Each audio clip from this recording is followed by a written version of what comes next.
Hello, my name is Bonnie and this is A Knitter Obsessed. This is my knitting podcast where I talk about all things knitting that are currently going on in my life, which typically would be project updates for you, going through my finished objects, my various whips, my acquisitions, and all that. But today that is not what we're doing. Today we have a very special episode. We're going to be talking all about picking the correct yarn or the best yarn for a given pattern that you would like to knit up, and all of the considerations that go into, really optimizing this choice and making it the best it can be. Before we get too far into it, I do just want to quickly talk about what I'm wearing.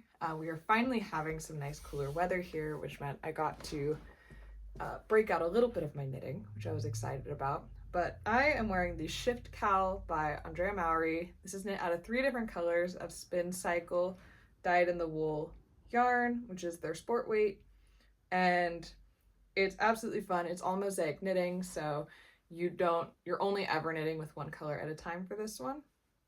And you make this like pentagonal shaped piece of fabric, and you seam the back together to get the nice triangular cowl, which I really like.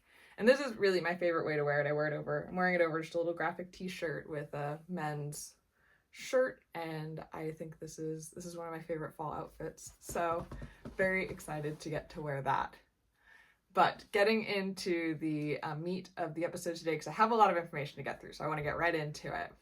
So a little bit of backstory about me is I have been knitting for a very long time, but I only recently, in the last year or so, started really caring about looking into the different qualities of the yarns that I'm using and how those qualities really add or subtract to the various patterns that I'm trying to make.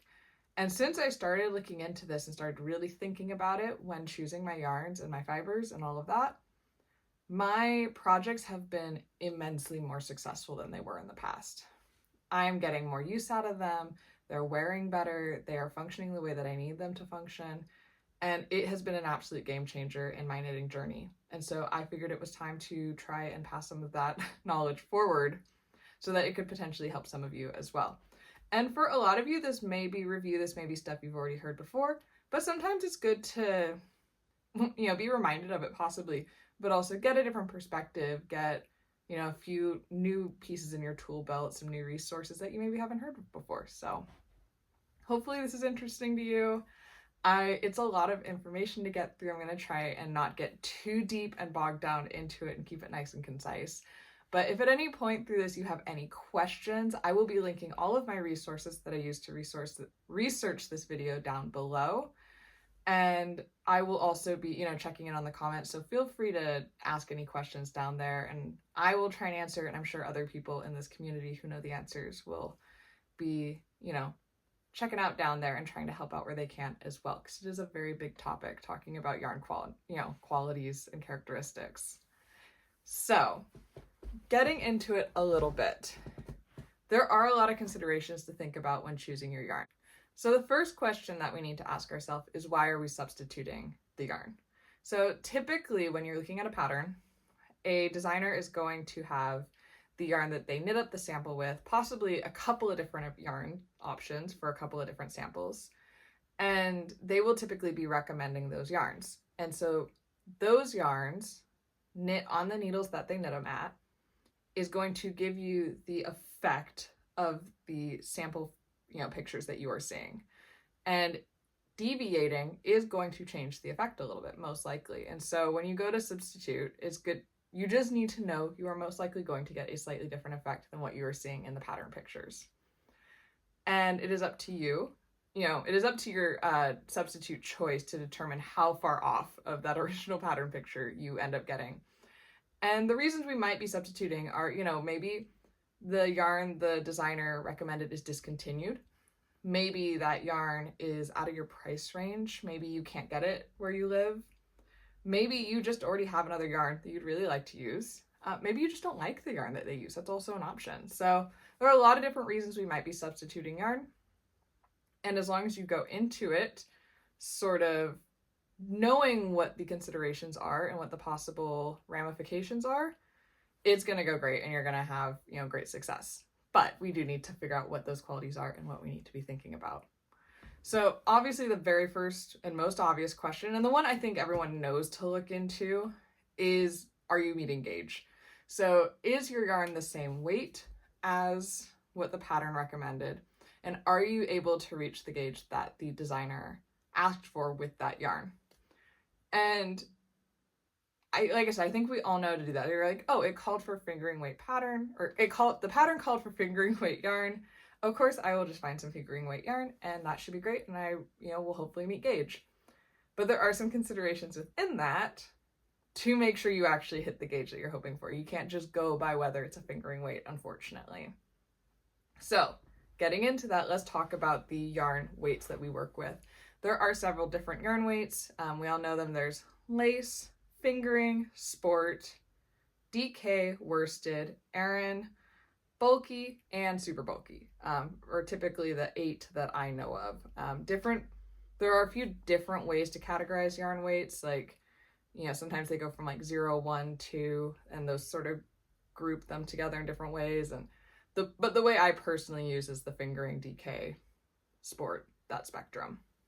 Within those, the way to kind of figure out which weight you're in, if it doesn't tell you specifically with words, is how many yards are in that skein per 100 grams of yarn.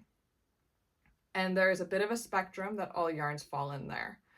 And matching this number to the recommended yarn in a pattern is more important than matching, whether it says it's fingering or whether it says it's worsted.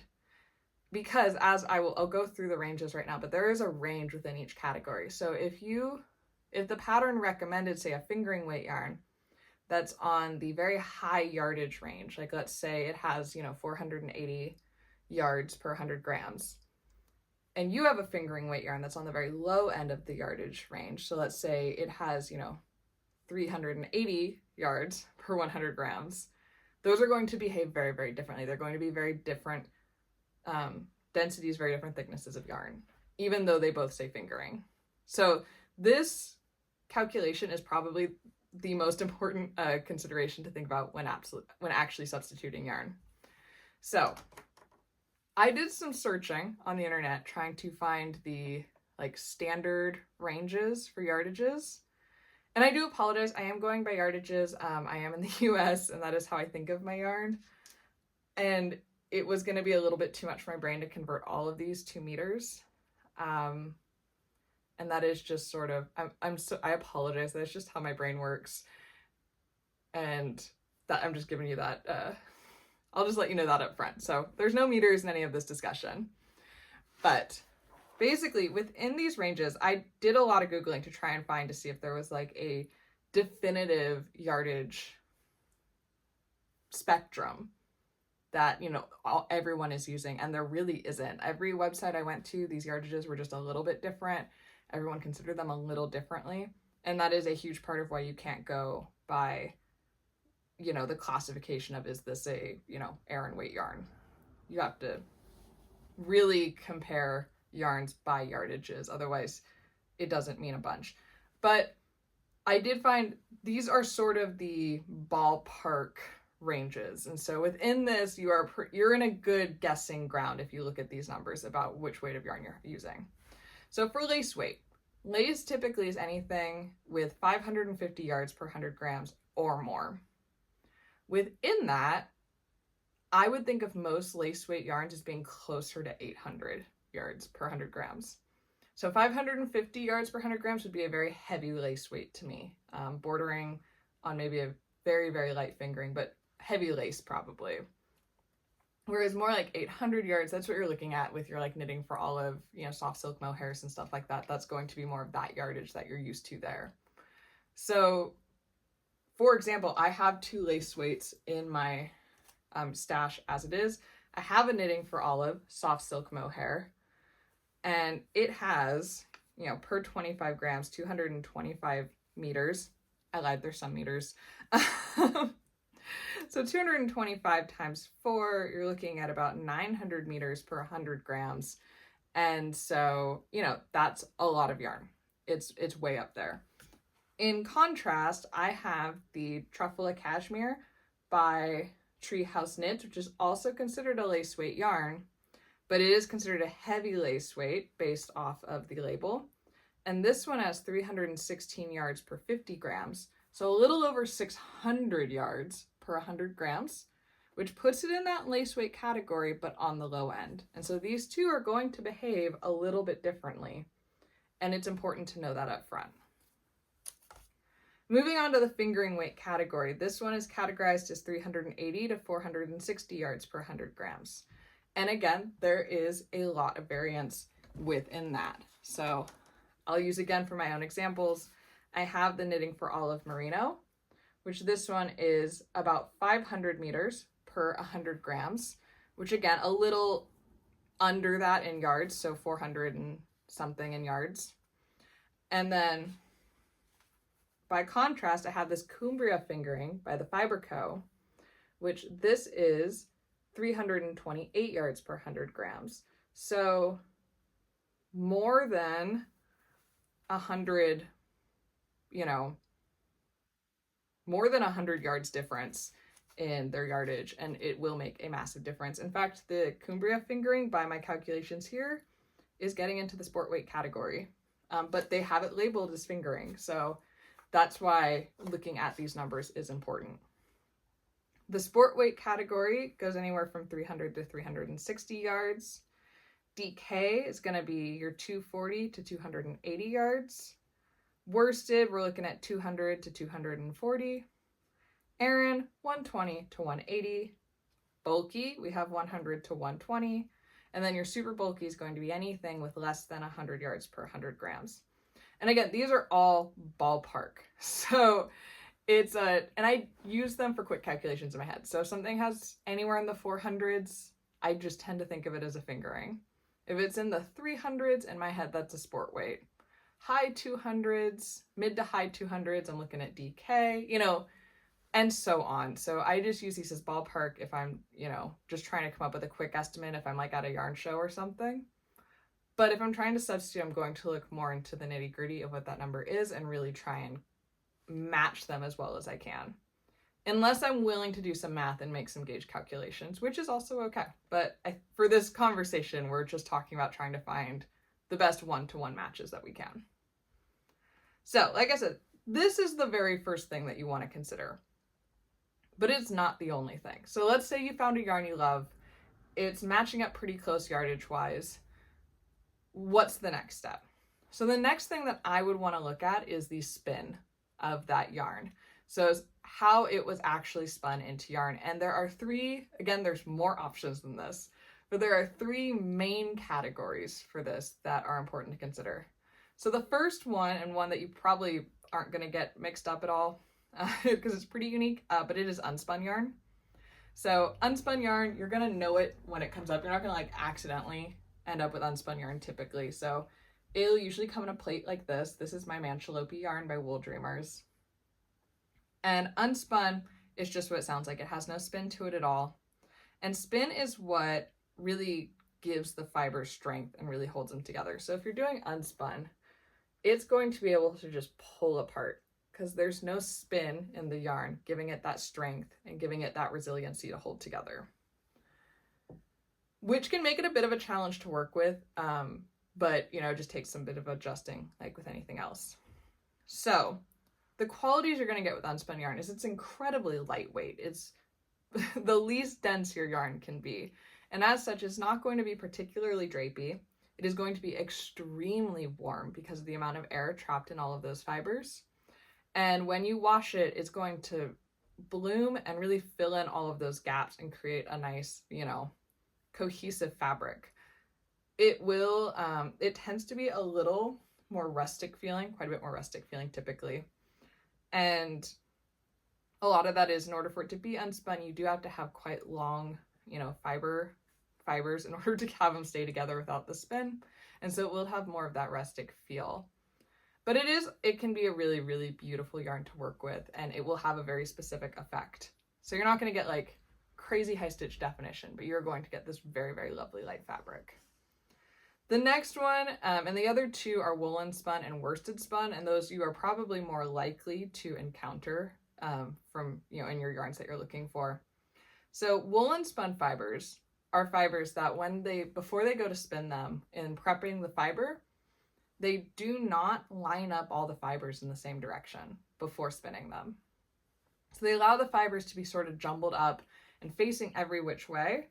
And because of that, when they spin it up, there's a lot of air trapped in the fiber, and it tends to be, it's a little fluffier, it's a lot less dense, and it's a lot lighter than a woolen spun yarn. The woolen spun yarn is a lot lighter and less dense, has a lot more air trapped in it than the worsted spun yarn.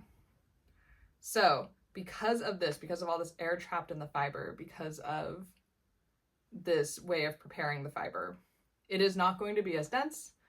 It is going to be warmer, again, because of that air trapped in the fiber. Because it's less dense, it will not have quite as much drape. You probably won't have as much stitch definition. These yarns will bloom when you wash them, so they'll puff up, they'll really fill out any of those gaps, and as such, they can typically be knitted at, slightly looser gauges and still have a nice cohesive fabric at the end. And there is a slight chance that because these woolen spun fibers typically have less twist to them, they typically have less strands or less plies of yarn in them, they are potentially going to create a fabric that's just slightly less durable than a fabric made with a worsted spun yarn. So that's just something to consider, how hard wearing you need the yarn to be and all of that. They're also typically slightly more rustic feeling, a little less soft, and all of that. That being said, I absolutely love a woolen spun fiber. So I have some of this. This is the Nightshades by Harrisville Designs, which I used to make my Bibliophile 2 sweater out of. And this is a woolen spun yarn, and I absolutely love it. It did feel very strange when I was working with it. The fabric was coming out quite dense feeling. It definitely feels more rustic. I remember thinking that the tension just didn't look quite right. Like, it looked so stiff when I was working with the yarn. And then I washed it, and it is one of my favorite sweaters that I own. It is so wearable. It's so soft. It feels sturdy, but in like a nice, wearable, functional way. And the yarn is just absolutely beautiful. And it's very warm, but very light. So it's important to know if a pattern calls for a worsted spun yarn and you substitute for a woolen, it will feel different because it will be less dense and it will be less drapey than the original pattern. Same goes where if they knit it in a woolen spun and you choose a worsted, it will behave a little differently.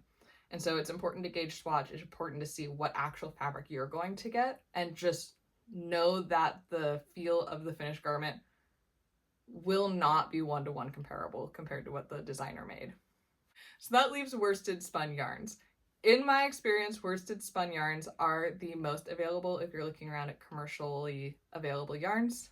Woolen spun is available, but it is just a little less common in my experience.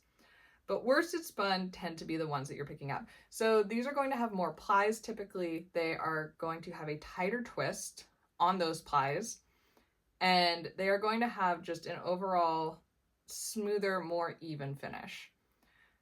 Worsted spun, I'm so sorry, it's hard to say these without getting them all tongue-tied, but worsted spun yarns are created by all of those fibers before they are spun are all aligned in the exact same direction.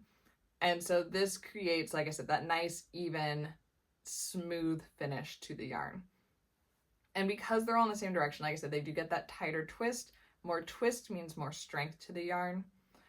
Because the strands are a little denser and thinner, you can ply more together. And so more plies also equal more strength and all of that.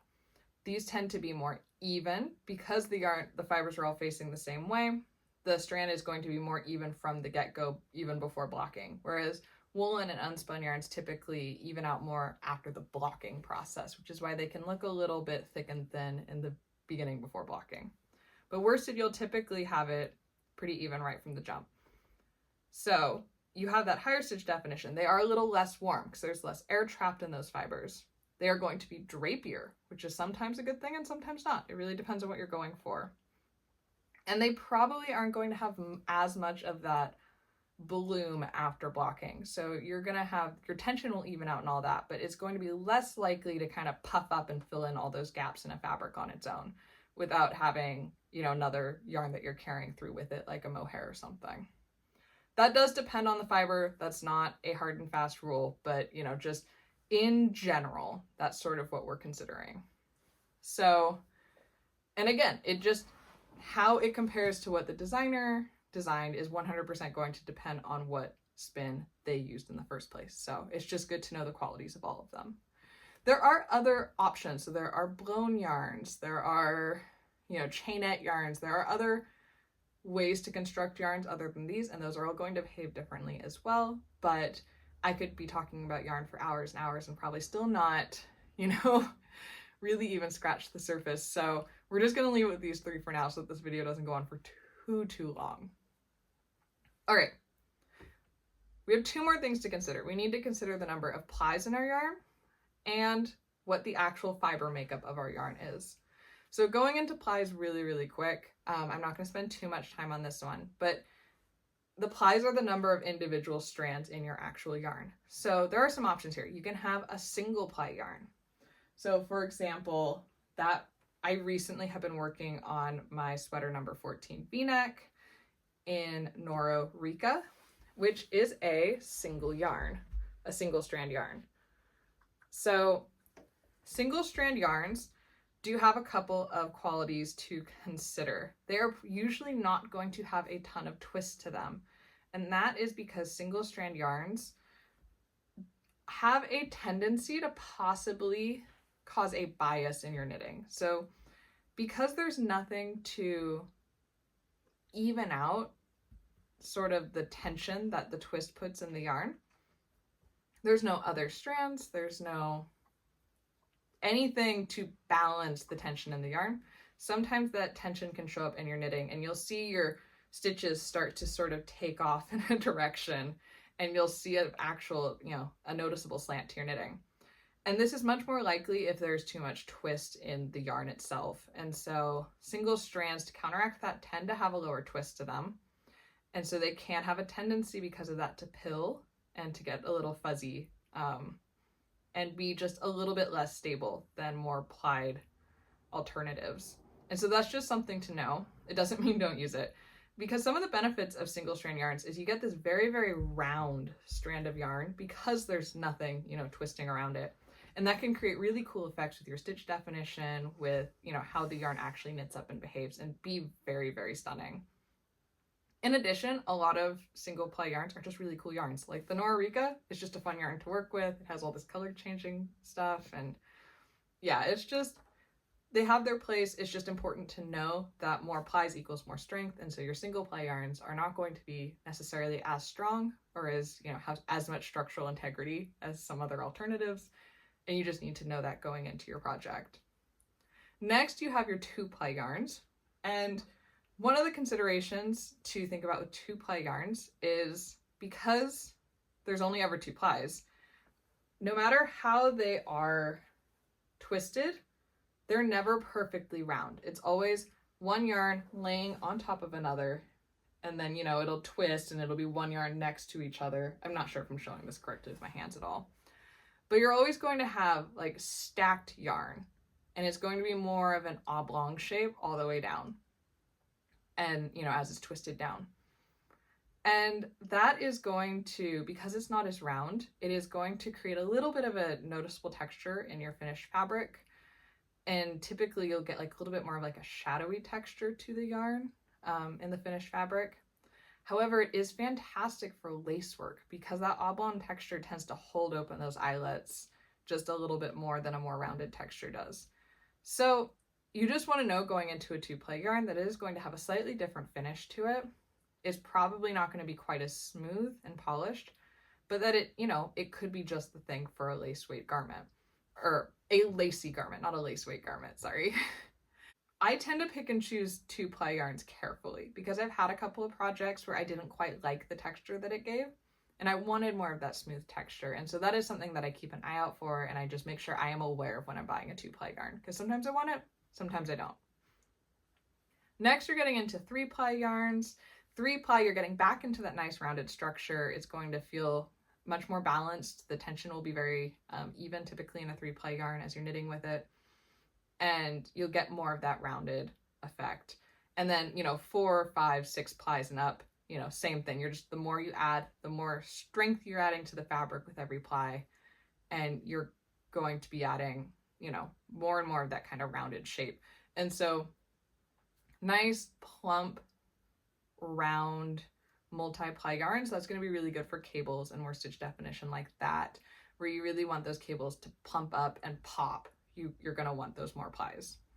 So you might not necessarily be comparing the plies of the yarn you're using to the plies of the yarn that the designer asked for. That might not be something that's important to you, but it might be. Or it might be that the designer used a type of yarn, maybe they used a single ply, but you want something with a little bit more durability and structure, and so you're going to go for a 4-ply. And it's good to know how you're making those decisions and going in, and how it will affect the finished effect of your garment. Final consideration, and also I started with one of the most important and I'm finishing with one of the most important, so hopefully you've stayed for the whole video. But the final consideration is going to be the actual fiber type that you choose to knit with. And so in general, there are 3-ish types of, fiber categories that people consider. So you have your protein fibers, which is going to be anything that comes from an animal of any kind. You're going to have your plant fibers, which is what it sounds like, anything that comes from a plant. And then you're going to have your synthetic fibers, which is going to be your acrylics, your polyesters, and your nylons, etc. So getting into some of the qualities, animal fibers, so protein fibers, we all think of wool first. And so sheep's wool in particular is going to have a lot of the characteristics that we're all very familiar with. It's fairly elastic, it has good memory, it's warm and insulating, but breathable at the same time, because it is able to hold a lot of moisture and just wick that moisture off of you in a way that synthetic fibers, which we'll talk about in a second, can't. However, within the breed of sheep itself, there are a lot of variabilities, and it can be really interesting to deep dive down this. So it's possible that all you care about is, it's wool, I like it, I'm happy. But if you're interested in looking more into the specific breed of wool that you're working with, I highly recommend it. I have a book that I really like called The Knitter's Book of Wool, which it was only a digital download option when I bought it, and I bought it through Barnes & Noble's. But I highly, highly recommend it, and I will link it in the description below, along with several other resources. But within the sheep breed itself, there are a ton of variations. And so it's going to tell you things like, how soft it is, how hard wearing it is, how easy it is to dye colors into. So some sheep don't, take to dye quite the same. It's whether it's going to have a halo or not, naturally, without adding anything else to it. There are a lot of considerations, and it's very, very interesting. But overall, you do get the high memory, the high breathability, all of those characteristics that we know and love. In the animal protein, in the protein fibers category as well, we have alpaca is a very common one. And alpaca is going to be a lot warmer than wool, a lot more dense and heavier, and because of that, a lot drapier. And alpaca also does not have any memory to it, or it has very, very little. And so that fabric is going to have a lot less structure. It's going to be much more prone to stretching out. It's not going to hold its shape in ribbing and stuff like that quite as much. And so it's important to know that going in. And if you need something that does need to hold its shape and, have some elasticity to it, you're going to want to look for something with a wool blend in order to balance out some of those characteristics of the alpaca. We also have, silk, which is considered a protein fiber, but has zero elasticity to it. So it's important to know going into silk that it's not going to have memory. It's silk. It's going to be all of the drape. It's going to be so much drape, and it's absolutely stunning for a lot of, situations. But you probably don't want to knit 100% pure silk hat that, has to stay on your head and have some structure to it. And if you see silk in a blend, it's going to add a lot of drape. It's going to add a lot of shine and luster that, wool on its own won't have. And typically the wool itself will add some of that memory and elasticity that the silk doesn't have. And so you just want to know what each fiber is adding to the blend. There are lots of other animal fibers, you know, like you can have camel, you can have yak, you can have, you know, Angora, all of these things, and they all have their own unique characteristics. And again, if this is something you're interested in, I have this book, The Knitter's Book of Yarn, which is the same person who wrote The Knitter's Book of Wool. And I highly recommend getting something like this if you want to get into the specifics of, you know, what's going on in each of your fibers that you're choosing. But also if you have a question, you know, while you're choosing a yarn specifically, you can just Google it and look up what the characteristics of that yarn are and just make sure they align with the characteristics that you need for your project. The next category would be your plant-based yarns. And so we're looking at your cottons, your bamboo, your rayon, your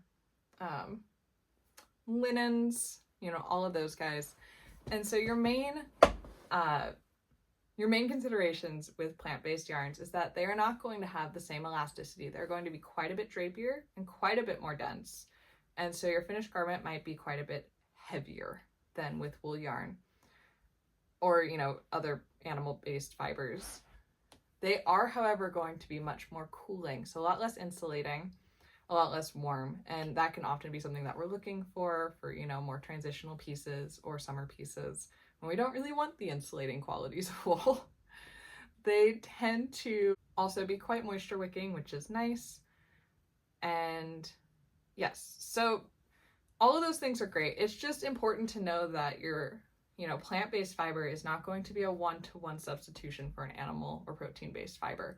They are going to behave differently, and you just have to know that going in. And so the main consideration really is that your plant-based fibers are not going to have that same memory or elasticity and are going to tend to stretch and grow and be more drapey than structured. And so often if you want a, you know, a garment that has the cooling properties of, you know, let's say cotton, but you want it to be nice and tight fitting and have some elasticity to it, you're going to need to look for a blend that has at least a little bit of an animal protein in it, you know, like some sort of merino or something going on. So that way it can bring a little bit of that memory and elasticity back into the fabric that the cotton is just going to be missing. On the plus side, your plant-based fibers, you're looking at way easier care. They're going to be machine washable typically. And they're just a little bit easier to take care of that way because they don't have the scales that the animal fibers have, and so they aren't going to felt on you. They might have a little bit of a tendency to shrink, and so, you know, always wash your gauge swatch before just jumping in with a, you know, a finished object in the dryer. Like, you know, don't go too crazy, but it is a consideration to keep in mind. Next, the last category is your synthetic fibers. So, you know, your acrylics, your nylons, your all of those, your polyesters. And these are, their main consideration is that they are not going to be nearly as breathable. Most acrylics and synthetic fibers are going to feel quite warm on you if you get warm because they don't hold moisture. So they aren't going to pull that moisture off of your body. They're going to kind of trap it inside. But they are machine washable. They are very available. They tend to be quite affordable. They are very easy to care for. You are not going to, you know, they're not going to felt at all. They're machine washable, dryable, as long as you don't go too high on heat and all of that. And you typically have just, you know, every color of the rainbow available to you. Acrylics for color range, I think, is pretty unbeatable. And yeah, they are a fantastic fiber when you need them. You just need to know going in how they're going to behave. So for example, for my sweater number 14 V-neck, it is a very heavy, very warm sweater. And I would be very hesitant to make that with a synthetic fiber because I think it would just be too hot for me. But a lighter sweater that I'm going to wear more in transitional periods where I'm not planning to get as hot, I would consider a synthetic fiber because I'm not going to overheat in it as regularly. So it's just a consideration of what you need in your project. I particularly like synthetic fibers for anything that goes, you know, I'm making for children, just because it is so easy to care for. And it is a little bit more hard wearing. I mean, it's plastics based, and so it is, those fibers are pretty dang indestructible. They do tend to pill quite a bit, but that is possible for literally any fiber. So that is just something to keep in mind. So, and again, with all of these, one of the most important things to look at is if you're looking at a blend. So if you're looking at a blend, it's important to look at what each fiber is going to bring to that blend, whether it is protein, plant, or synthetic, and how we expect those to sort of interplay with each other. And that's going to tell you a lot about what your finished fabric is going to look like and how it's going to behave. So overall, those are pretty much the things that I think about when choosing substitutions. So we have yarn weight and gauge, we have spin of the fiber, we have the number of plies in the yarn strand, and we have the fiber makeup of that yarn. And all four of those together, in my experience, if you take the time to really consider the effect you want to get out of your yarn, I've really not been led astray since I've started considering those. And I feel like I've had very, very good success at matching my yarn to patterns. I think this is a really interesting topic. I love reading about this. So I have my book of yarn. I have the Vogue Knitting book, which has an entire section on different fiber types and, you know, different yarn constructions. Like I said, I have my book, my knitter's book of wool, which I find really, really interesting. And I'm always looking for videos and topics on all of this as well, because I just find I just think this is so, the amount of variability in just yarn construction is just fascinating to me. And I think it's just a very cool thing to read up on and take advantage of, and then watch it turn out in your knitting as well. So I'm hoping that some of this information was useful to you. Like I said, if you have any questions, leave them down below and I'll get to them, as quickly as I can. If you'd prefer to DM me, you can find me over on Instagram. My username is Bonnie Coit, and I will put the spelling for that down below so you don't have to try and guess. You can also DM me over on Ravelry. I'm also Bonnie Coit over there, as well as check out any of my projects. I have all of them linked and take a lot of notes on them. If you liked this video, please consider giving it a like, and if you're not subscribed already, please consider doing so. It really helps out the channel and helps me to reach more knitters and more people who, love yarn and fiber as much as I do, which is the whole goal. It's a lot of fun. I love this community so much. And yeah, I think that's pretty much all I have for you guys down below. If I missed anything, if there are things you consider when you're picking out yarn for a pattern, please leave them down below. I find that super interesting. And I know there are whole aspects of it that I didn't get to go into in this video, and I would love to hear your thoughts on what I missed. And yeah, with that, I will be back again next week with a regular podcast update, and I am looking forward to seeing you all then. So I hope you have a great day. I hope you got some knitting in, and I will see you guys next time. Bye.